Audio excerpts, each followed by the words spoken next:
It's what you sign up for.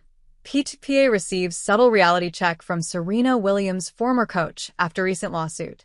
Former world number one doubles player and one-time coach of 23-time major winner Serena Williams, Rennie Stubbs candidly shared her perspective on life as a tennis pro. In 2011, she said, "When you are young, it's easier because your body responds. Yes, physically it's tough, really tough. It's a long season.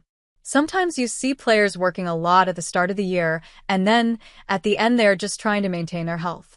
I think tennis players are selfish and in their own world." Today, she reflects on the changes in sport and shares her perspective online. But does she still believe her words from earlier? On March 18th, the tennis world was rocked when Novak Djokovic's Professional Tennis Players Association, PTPA, filed a lawsuit against major governing bodies, accusing them of operating like a cartel that exploits players and prioritizes profits over their welfare. The PTPA claims players are trapped in an unfair system, sparking a bold challenge to the sport's status quo.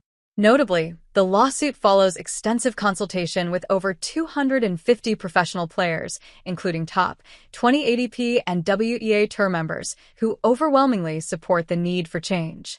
On Wednesday, Stubbs, who coached Serena during the 2022 U.S. Open, shared her thoughts on. She stressed that while professional tennis is difficult, the rewards are worth the grind. She wrote, "Being a successful pro tennis player is hard. Long stints away from home, especially Aussies.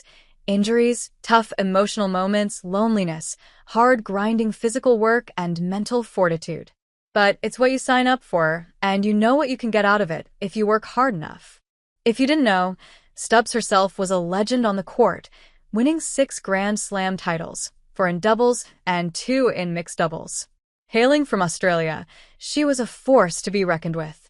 Despite the pressure of competing at the highest level, she excelled before hanging up her racket and taking on roles in punditry and coaching. Additionally, her stance on the PTPA's lawsuit comes after she supported Djokovic following the criticism he received for his hamstring injury.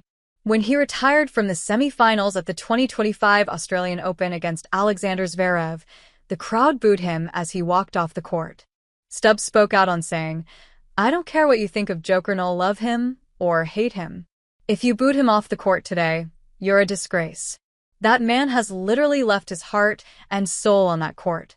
He's our greatest champion, Melbourne, and he's injured. Think about what you just did. Disgraceful." The lawsuit is yet to see a conclusion. In the meantime, the WTA released a strong statement in response to the PTPA's plea for change. On March 18th, the WTA declared, "The PTPA's action is both regrettable and misguided, and we will defend our position vigorously in due course." Emphasizing its role as a non-profit organization dedicated to advancing women's tennis, the WTA highlighted that players have a significant voice in its governance.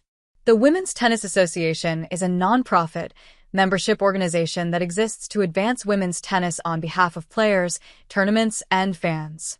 WTA players, as equal members alongside tournaments, have an essential and influential voice in the governance of the WTA, the statement read.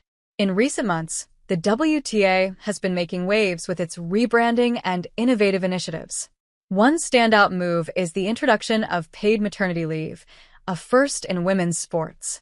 To qualify, players must have competed in at least 8 WTA tournaments, including Grand Slams, in the past year or 24 tournaments over 3 years, with at least 12 at the 250 level or above. This groundbreaking program, sponsored by the Saudi Public Investment Fund, benefits over 320 players with up to 12 months of paid leave, marking a significant commitment to supporting female athletes throughout their careers. As the WTA noted, "We have committed to a $400 million increase in player compensation, set out a pathway to pay equality at our major WTA events, secured new investment to fuel the long-term growth of the sport, and launched the first comprehensive maternity benefits for independent, self-employed athletes in the history of women's sports." As the drama unfolds, voices like Rennie Stubbs are weighing in, and the PTPA's firm stance on better player treatment. Will their efforts lead to significant changes? Share your thoughts in the comments below.